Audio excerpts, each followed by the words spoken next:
हरतालिका व्रत। व्रत महात्म्य एवं पूजा विधि। यह व्रत भविष्योत्तर पुराण में वर्णित है।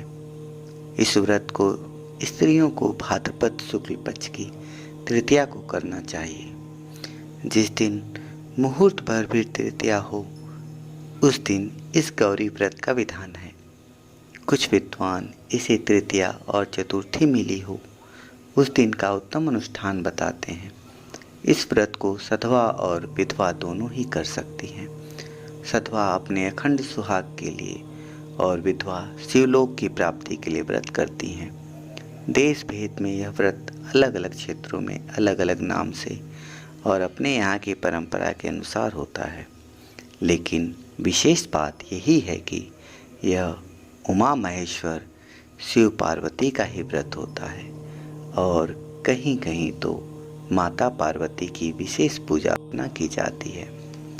महादेव जी ने स्वयं इस व्रत हरतालिका के विषय में पार्वती जी को बताया है कि तुम्हारी सखी तुमको हरण करके पिता के घर से वन में ले गई थी, अतः तुम आली सखी द्वारा हरी गई। इससे इसका नाम हरतालिका हुआ। और जिस दिन तुमने यह व्रत पूजन किया था, उस दिन हस्त नक्षत्र युक्त तीज का सोमवार का दिन था, अतः सोमवार और हस्त युक्त तीज को अनुष्ठान होने पर यह व्रतराज उत्तमोत्तम फल की प्राप्ति कराता है। इस व्रत से स्त्रियों का मनोरथ पूर्ण होता है और सुख सौभाग्य की वृद्धि होती है। इस व्रत को सर्वप्रथम पति रूप में महादेव जी को प्राप्त करने के लिए हिमाचल पुत्री गौरी ने किया था। इससे यह गौरी व्रत के नाम से भी विख्यात है। इस व्रत से उमा और महेश्वर दोनों ही प्रसन्न हो व्रती को मनोवांछित वस्तु प्रदान करते हैं और उन्हें शिवलोक की प्राप्ति कराते हैं। इस व्रत को विधि पूर्वक करने के लिए प्रति स्त्री को प्रातः ब्रह्म मुहूर्त में उठकर नित्य क्रम से निवृत्त होकर शंकर पार्वती का ध्यान करके संकल्प करना चाहिए कि मैं आज हरतालिका व्रत का श्रद्धापूर्वक पूजन अनुष्ठान करूंगी। इसके उपरांत स्नान आदि से पवित्र हो अपने घर में पूजा घर को कदली स्तंभ एवं बंधनवार से सजाएं और वहां गौरी युक्त महादेव जी की प्रतिमा, शिवलिंग अथवा गौरी शंकर का सुंदर चित्र पवित्र वेदी पर स्थापित करें। शिव पार्वती का आवाहन करते हुए भक्ति पूर्वक षोडशोपचार विधि से पूजन अर्चन करें और इसकी कथा को अपने पति सहित सुने और सुनावें। अंत में फल फूल नैवेद्य से पूजा करें, बारंबार नमस्कार करें और कहें, हे शिवा, हे कल्याणी, आपको नमस्कार है। ब्रह्मरूपिणी जगत माता, हे सिंहवाहिनी, संसार के भय तापों से हमारी रक्षा करो। इस प्रकार शिव जी के साथ गौरी की पूजा करके आरती निराजन करें और फिर रात्रि जागरण करें। यथाशक्ति अन्न का दान दें। इस व्रत की समस्त विधि स्वयं महादेव जी ने जो जगत माता पार्वती को बताई, उसे आप सुने।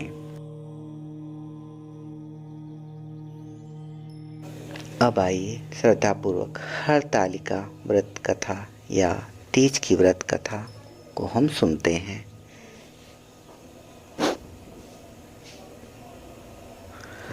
मंदार के फूलों की माला से गुंथी बेड़ी और दिव्य वस्त्रों से सुसज्जित माँ पार्वती जी तथा जटाओं पर शोभित अर्धचंद्र, कपालों की माला धारण किए दिगंबर शिव को मैं नमस्कार करता हूँ।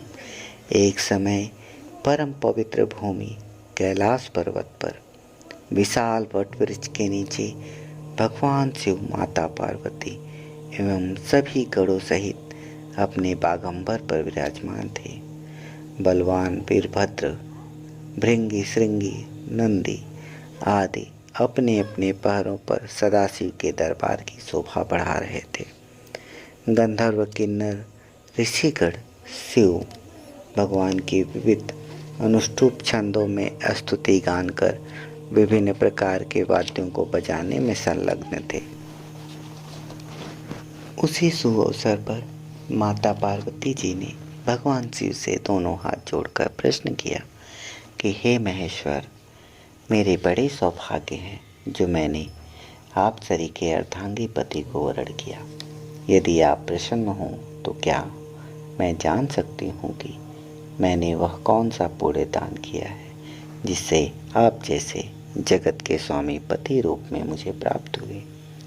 आप अंतर्यामी हैं, यह मुझ दासी को बताने की कृपा करें।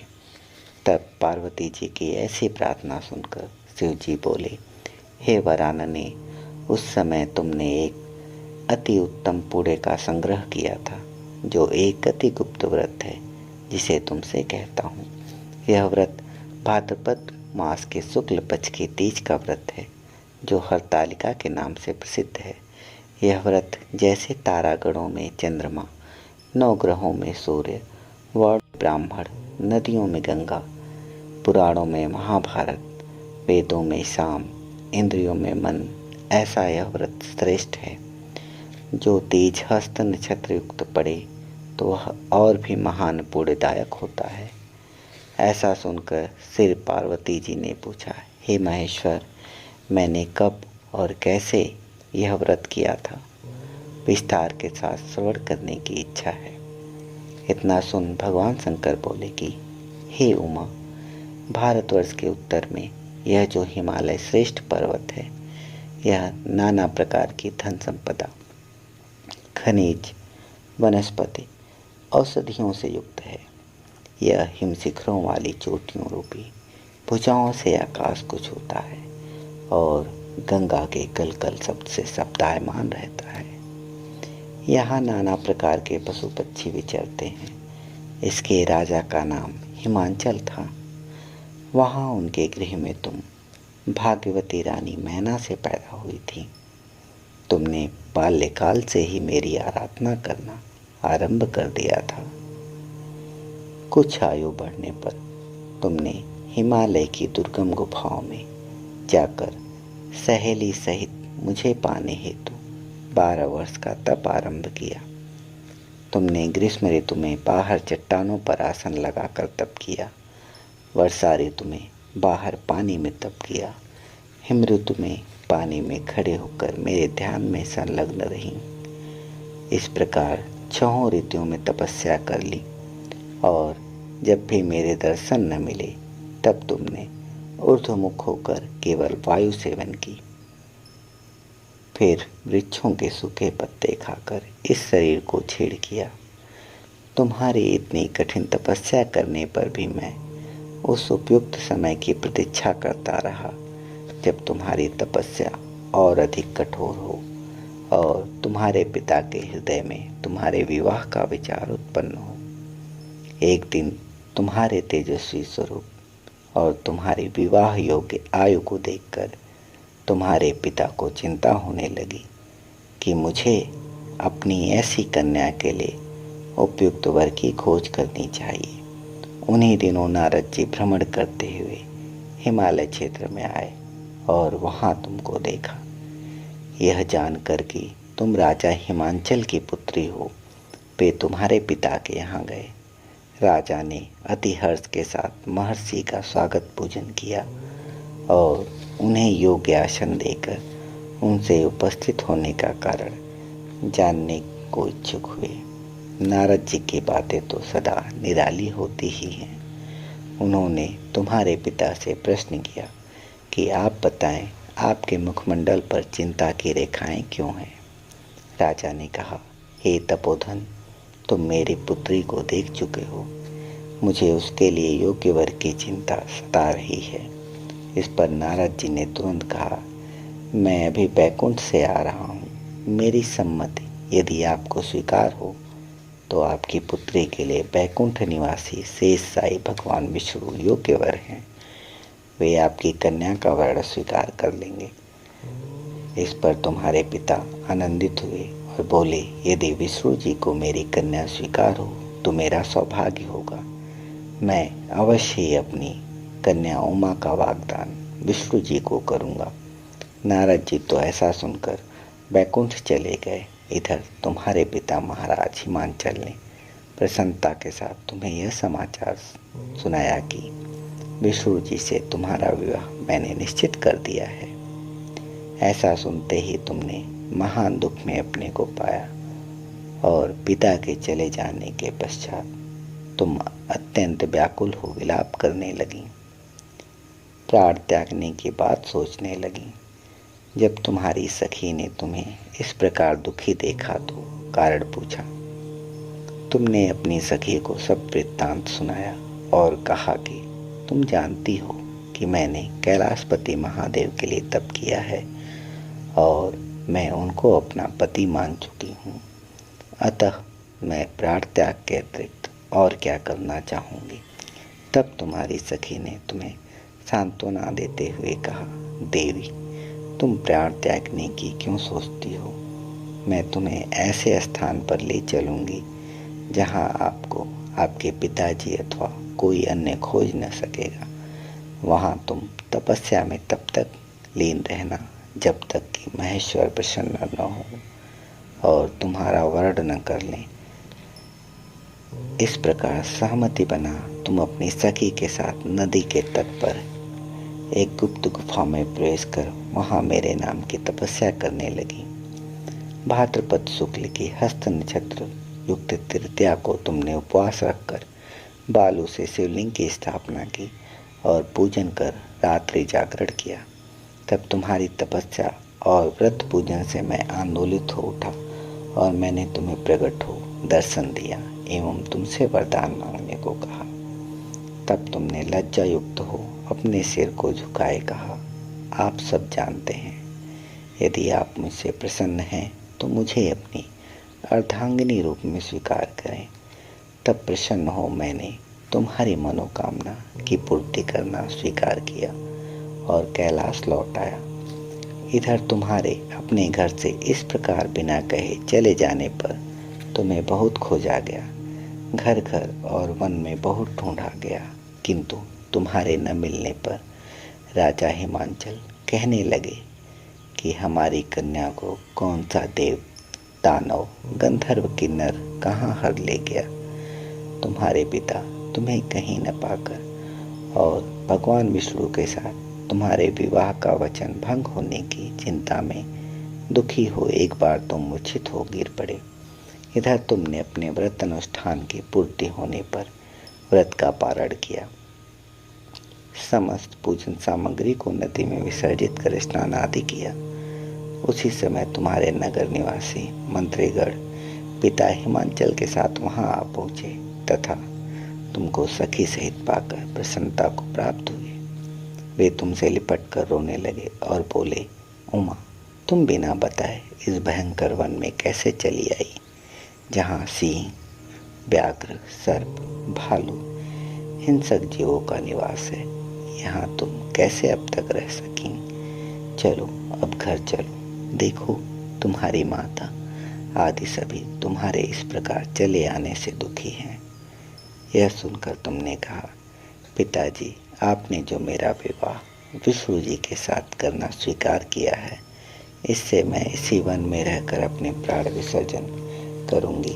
मैं सदाशिव शंकर को अपना पति मान चुकी हूँ और उन्होंने मुझे अपना वर्ण करना स्वीकार कर लिया है। अतः मैं सदाशिव शंकर को अपना पति मान चुकी हूँ और उन्होंने भी मुझे वर्ण करना स्वीकार कर लिया है। अतः हे तात, मुझे घर चलने को मत कहो। ऐसा सुनकर महाराज हिमांचल दुखी हुए और बोले, हे पुत्री तुम शोक मत करो, मैं तुम्हारा विवाह भगवान विष्णु के साथ कदापि नहीं करूँगा और तुम्हारा अभिष्ट वर जो तुम्हें प्राप्त है उसी सदाशिव के साथ ही तुम्हारा विवाह करूँगा। अब घर चलो। इतना सुनकर तुम खुशी खुशी अपनी सहेली के साथ नगर में गई और अपनी माता तथा सहेलियों से मिली। सभी ओर आनंद और प्रसन्नता छा गई। एक शुभ मुहूर्त में वेद विधि के साथ तुम्हारे पिता हिमांचल और माता महारानी मैना ने हमारे साथ तुम्हारा विवाह कर दिया। हे पार्वती, उसी व्रत के प्रभाव से तुमने ऐसे सौभाग्य को प्राप्त किया है। यह व्रत राज मैंने अब तक किसी को नहीं बताया है। हे सौभाग्यशालिनी सहेली ने जो तुम्हारा हरण कर हिमालय की गुफा में रखकर तीज के दिन जो मेरा व्रत कराया, इसी से इसका नाम हरतालिका तीज व्रत पड़ा और सब व्रतों का व्रत राज हुआ। भोलेनाथ शिव शंकर से यह सब प्राचीन कथा सुनकर माता पार्वती अति प्रसन्न हुई और बोली, प्रभु आपने मेरे साथ अपने मिलने की कथा सुनाकर मुझे प्रसन्न किया, पर इस व्रत के करने का जो विधान है वह इससे प्राप्त होने वाला फल मुझे नहीं बताया। कृपा करके मुझे इसके करने की विधि व पृथक पृथक फल भी सुनाइए। इतना सुनकर भगवान सदाशिव ने कहा, प्रिय, मैं इस व्रत राज का विधान तथा फल तुम्हें सुनाता हूँ। यह व्रत सौभाग्यवती नारियों व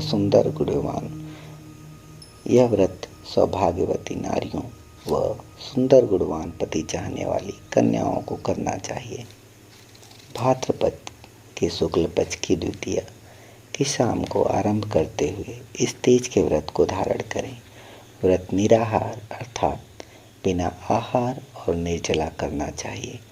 भगवान शिव पार्वती की स्वर्ण या मिट्टी की प्रतिमाओं को एक सुंदर वेदी पर स्थापना करें। केले, पुष्प आदि के खंभे स्थापित करके रेशमी वस्त्र के चंदों ताने, फिर स्तुति गान, वाद्य, भेरी, शंख, मृदंग, झांझ आदि से रात्रि जागरण करना चाहिए। प्रातः भगवान शिव के पूजन के बाद फल, फूल, पकवान, लड्डू, मेवा, तरह तरह के भोग की सामग्री समर्पण करें। फिर ब्राह्मण को द्रव्य, अन्न, वस्त्र, पात्र आदि का दान श्रद्धायुक्त देना चाहिए। भगवान शिव को हर वस्तु पंचाक्षरी मंत्र से नमः शिवाय कहकर अर्पण करना चाहिए। प्रार्थना के समय अपनी इच्छा जो भगवान के सामने प्रेषित करके प्रणाम करें। फिर पार्वती जी से प्रार्थना इस प्रकार करें, जय जग माता मेरी भाग्य विधाता, तुम हो पार्वती शिव की प्यारी, तुम माता आनंद पुरारी, सती संतों में रेख तुम्हारी, जय हो आनंददाता, जय जग माता। इच्छित वर मैं तुमसे पाऊं, भूल चूक का दुख न उठाऊं, भाव भक्ति से तुमको पाऊं, कर दो पूर्ण बाता, जय जग माता। प्रार्थना के बाद पुष्पों को दोनों हाथों में लेकर पुष्पांजलि समर्पित करें। फिर चतुर्थी को शिवलिंग, नदी या तालाबों में विसर्जन करें। फिर 3 ब्राह्मणों को भोजन करा के दक्षिणा दें। इस प्रकार यह व्रत पूर्ण करने से नारी सौभाग्यवती होती है तथा धन व पुत्र पौत्रों से सुखी होकर जीवन व्यतीत करती है। कन्याओं को व्रत करने से कुलीन, विद्वान, धनवान वर प्राप्त होने का सौभाग्य मिलता है। हे उमा, जो इस व्रत को श्रद्धा विधि से धारण करती है वो मुझसा पति प्राप्त करती है तथा दूसरे जन्म में तुम्हारे समान स्वरूपवान होकर के इस संसार में उत्तम धाम एवं शुभ भोग को प्राप्त होती है। इस व्रत को करने के बाद नारियां शिवलोक वासिनी होती हैं। तो बोलिए शंकर भगवान की जय। माँ पार्वती और भगवान शंकर आप सबकी सभी मनोकामनाएं पूर्ण करें।